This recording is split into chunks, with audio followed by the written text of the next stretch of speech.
My name is Casey, and I was raised in a narcissistic family. Today, I'm going to be reading some stories from the Raised by Narcissists subreddit. Welcome to my channel if you're new here, and if not, welcome back. I have been researching narcissism and the long-term effects of narcissistic abuse throughout my healing journey, and something that's been so beneficial for me throughout this process has been perspective. And that's something that I've gained from real people in my own life, from books that I've read, and from other people sharing their stories online. And it wasn't until I started sharing my own experience that I was able to realize how widespread this community actually is. Reddit has been a huge source of information and inspiration for me throughout my healing journey, so let's get into some of these stories.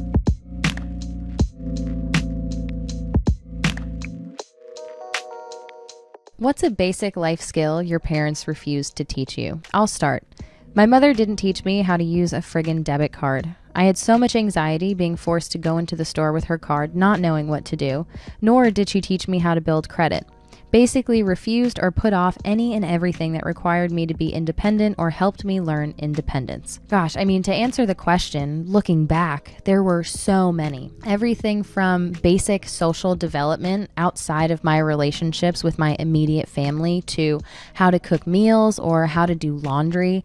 I was rarely, if ever, encouraged to spend time with kids my age, and I was on my parents' phone plan and car insurance until I moved out when I was 21. And you know, these aren't always bad things, but depending on a number of different factors, they can be really damaging. The thing about narcissists is that they have this obsession with control, and so often this results in them not giving their kids much of an opportunity to explore different parts of their personality or really develop a sense of self. They deter their child from doing anything that involves any kind of individuality or autonomy because they view their child as an extension of themselves rather than their own person. They want to feel needed, and one of the ways that they fulfill this desire, in my opinion, is by keeping their child dependent, not allowing them to make their own money, not teaching them how to cook meals for themselves, not teaching them how to open a bank account or how to build credit. Because the less dependent a child is on a parent, the harder it is for that parent to maintain any kind of control over that child. And this, I think, is just multiplied by the narcissist's focus on their own needs and their total lack of empathy for their child's development. And so this can leave you feeling like you're playing catch up as an adult. Like everyone around you is so much farther along. I remember feeling so embarrassed learning how to do laundry when I was 21. Like for the first time figuring out how to do laundry on my own as an adult. But it's important to just be patient with yourself, to kind of take it one step at a time and to remind yourself that these things aren't your fault and that eventually you're going to get there. Did your narcissistic parents force you to be their therapist? I'm curious how many people here have narcissistic parents who force them to be their therapist, like ranting or venting about problems and you have to listen to them, but not vice versa, obviously. I thought about the times where narcissistic mom forced me to listen to her for hours about shit from work or people. She's often flat out rude or dismissive if I ever dare to share mine. Like she'd interrupt me, change the topic, not really engage or care, and even told me to shut up a few times. I'm so done with playing her therapist when she can't do the same for me. My narcissistic parent would vent to me constantly. And it makes me think of the roles within a narcissistic family, the golden child in particular. And this is a role that I believe I fulfilled more often than not in my own family dynamic. But what happens so often with the golden children of narcissistic parents is they are parentified, meaning they take on responsibilities that are far beyond their current capabilities. And one of the forms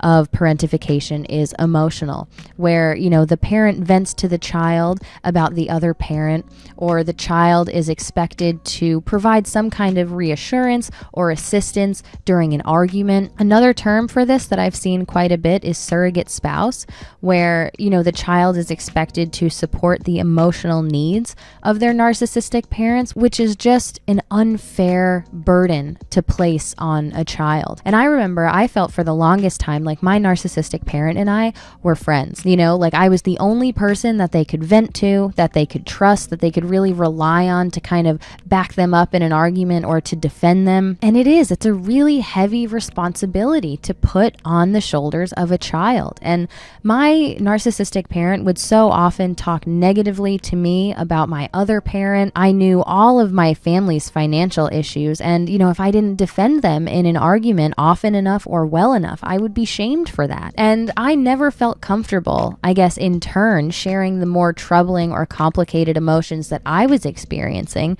for a couple of reasons. You know, chances are there was enough stress and tension already present that I didn't want to add to that by voicing my own negative emotions, you know, because sometimes they would even be turned around on me and I would be made the target for being pessimistic or negative or not moving on after some kind of a big blow up or controversy. Maybe my problems were minimized by my narcissistic parent, right? Which is something else that I think is so common in narcissism, where if you're having a bad day, your narcissistic parent is having a worse one. It doesn't matter what's going on. Their problems are bigger and more important. And, you know, if I was having a bit of a tiff with a friend of mine, let's say, where they said or did something that upset me and maybe I didn't know how to feel about it, if I brought that to my narcissistic parent, their advice would be to cut that person off, right? Because they don't care about you. If they did that once, they'll do it again. Like, forget about them. And so now if I'm feeling like I want to work through this thing with my friend, maybe we apologize and move on and we're talking again.